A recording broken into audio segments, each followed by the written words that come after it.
Okay, friends, let's talk about Collagraph prints. These are the Collagraph plates. They are made of cardboard. Guess what? They're made from recycled granola bar boxes. So here are the plates, and then this is the print that I pulled from this plate. You see how similar they are? That's because it's the print that I pulled from this plate. This is very neat. First, I pulled a red print. I used a red crayon for this print. And then I flipped the paper, and then I used a black crayon for the same printing plate. Do you see the black hearts and the black stripes? I'll show you how to do that in a few minutes. If you don't have white paper, you can use school paper. You could use newspaper, any kind of paper you have.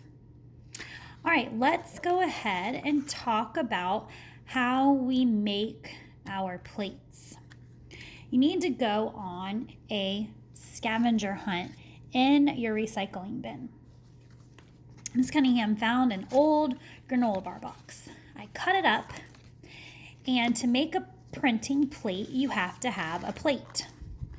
So this is actually not from the granola bar box. This is from pasta. Okay, so this is going to be my plate.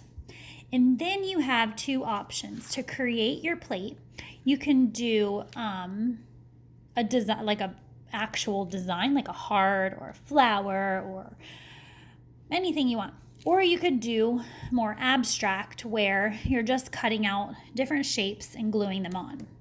So I took a piece of the pasta box, and I already pre-cut out my shapes just to save time.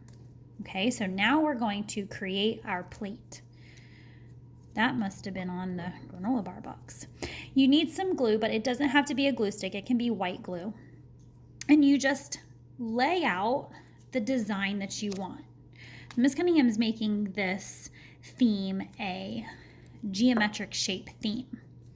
Okay, so I have a bunch of geometric shapes here, and I'm going to lay them out in such a way that I think works good together and gives an interesting visual aspect to my printing plate. Now, I haven't glued anything down yet. I'm just laying them out. It doesn't matter what side. You can glue them on this side if you want. Doesn't matter.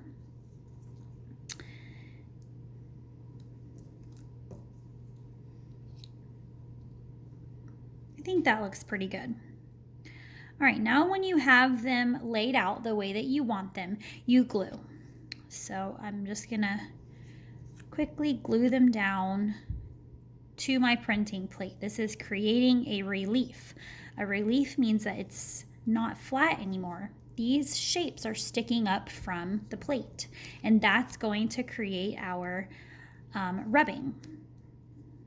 And the nice thing about a Collagraph printing plate is that you can use it over and over and over. It's not a one-time use. Just like I did with the red and the black print, I used the same printing plate twice, and I got a different look.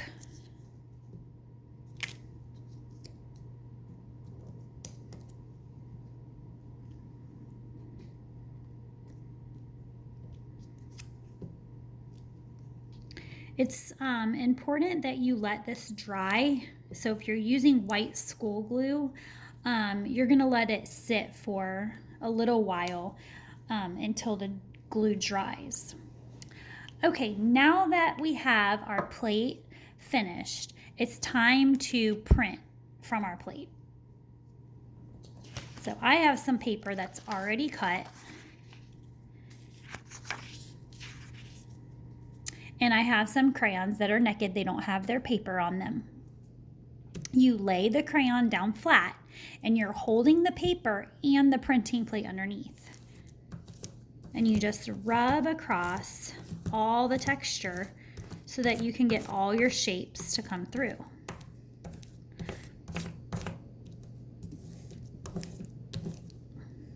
Okay, what if I turned my paper and printed again? See what that's gonna look like. with a different color. Like a layered look. That's neat. So this is a really fun way to create a plate that you could use over and over and over. So if I wanted to give this to a friend, I give it to a friend as a gift, and then I make another one because I still have the plate at home. So I can create as many of these plates or as many of these prints as I wanted to.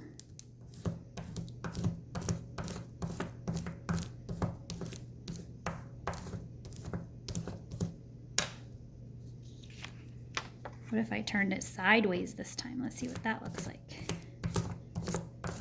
I kind of like the black on the bottom. Looks neat.